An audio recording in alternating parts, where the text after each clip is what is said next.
guys, this is Advocate Nisha Lotia and I welcome you to Manoeuvre.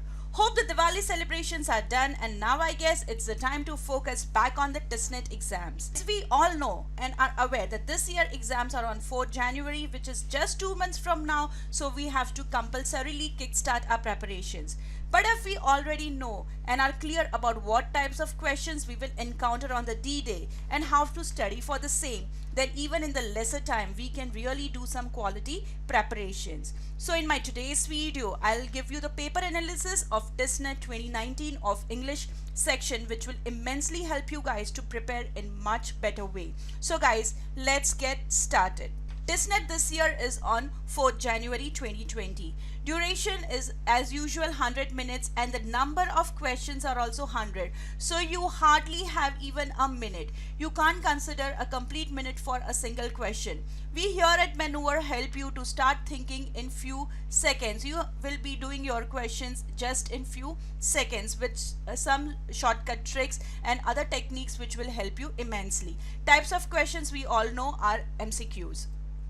Guys, now in this slide we're gonna see the paper analysis of 2019, which was held in January last year. So over here, the reading comprehension is always a dominating part of any entrance exam, which was of 10 marks. There were 2 paragraphs with 5 questions each.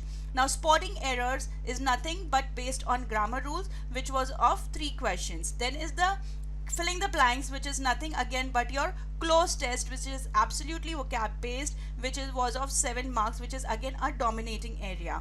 Then the synonyms, antonyms, which were of 4 marks, the odd one out 1 mark. Jumbled up sentences is again your jumbled paragraph or rearrangement of sentences, which was for 3 marks, and inference and conclusion, which was of 2 marks. So overall your paper for English section is for 30 questions and 30 marks. Now in this slide, I have made a strategy for Tissnet 2020 which will help you to score in a much better way. Guys, first always start your preparations with spotting the error, which is nothing but the grammar based rule. Now what is a grammar based rule? Grammar based rules are something say like subject verb agreement, or you can say that collective noun takes a singular verb, or you can say the golden rule in the adverb that if the sentence is introduced by an adverb, then always the inverted form of the sentence is used, that is the verb is used before the noun, because a regular sentence is what? Always a noun is followed by a verb. So these are certain rules that will help you to spot errors very easily and quickly in much lesser time. Okay, next topic is about filling the blanks. These are not the normal filling the blanks, these are closed test, which is again your vocab based. This is very important as it is second dominating area after reading comprehension.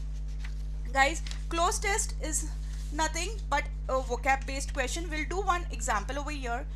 I'll give you a sentence. Your behavior can be termed as dash and I request you to be more careful while in office. Now over here the options are modest, indecent, obedience and indiscipline.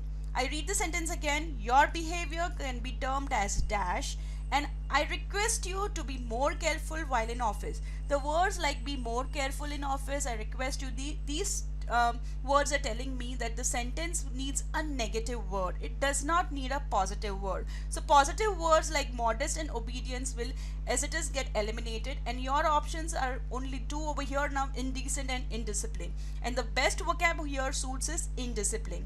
So these are completely vocab based questions.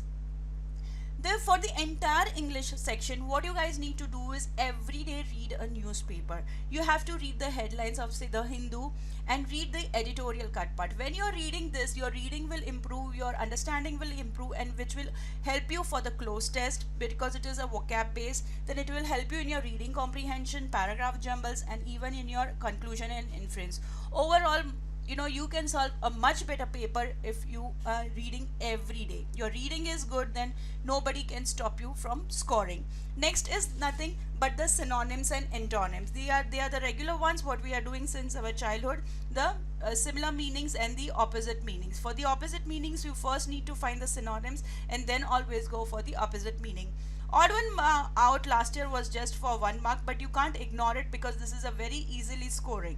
Correct. Next comes this jumbled up sentences is nothing again but a paragraph jumble. Over here you have to understand guys that the sentences internally are absolutely okay. The problem lies only in sequencing them. There are 4 to 5 lengthy sentences given to you, and which you have to sequence properly in a particular given time limit. So guys, we here at Manoeuvre teach you the techniques, like say there are mandatory pairs, like noun will always be followed by a pronoun, like full form is followed by an abbreviation. First, you have to write a positive statement, then you have to give a negative statement. A question is followed by answer. There are so many various techniques which will help you to solve paragraph jumbles just in few seconds. Guys, then let's come to the another topic, which is inference and conclusion. Over here a paragraph is mentioned to you, and there are 4 options given to you, and you have to choose from these 4 options which is the best conclusion you can derive from reading this paragraph. So over here also I said reading ability is must. So again, newspaper and the editorial cut part will help you immensely over here, and we have books, okay, which will give you a lots of questions to practice also. Next comes the reading comprehensions, famously known as RCs. This is one of the most dominating part. Over here, the main point you have to keep in mind is your answers has to be author's point of view. It should not be your own personal point of view. It should not clash with your author's point of view. Your answers and the computer's answers will match only if the answer is as per author's point of view. It is very important for you guys to understand the entire paragraph properly, because the questions like which is not the true statement or which is not the false statement covers the entire passage. So reading comprehension has to be done with a great seriousness, and it has to be given the highest weightage. Next, even Manoeuvre is coming up with a mock test which will help you immensely. If you secure even 70 marks in our mock test, then nobody can stop you from fetching 80 marks, because the level of our mock test is a bit higher than what the Tissnet offers. So this is a complete strategy for English section, and even if you start your preparation from today itself, guys, then also it will help you a lot. Nobody can stop you from cracking the Tissnet in a better way. Guys, we have both weekdays and weekend batches at our Borivali, Dadar and Vasai branches. You can call on the respective numbers and inquire for the same, as we here at Manoeuvre make students do questions within few seconds. And if you can join our classroom program, then you can, and if you cannot join our classroom program, then you can join our online program by calling us on these numbers. Subscribe and like our channel for more such information and videos. Do share it with your friends and relatives who are appearing for Tissnet 2020. All the best and thank you.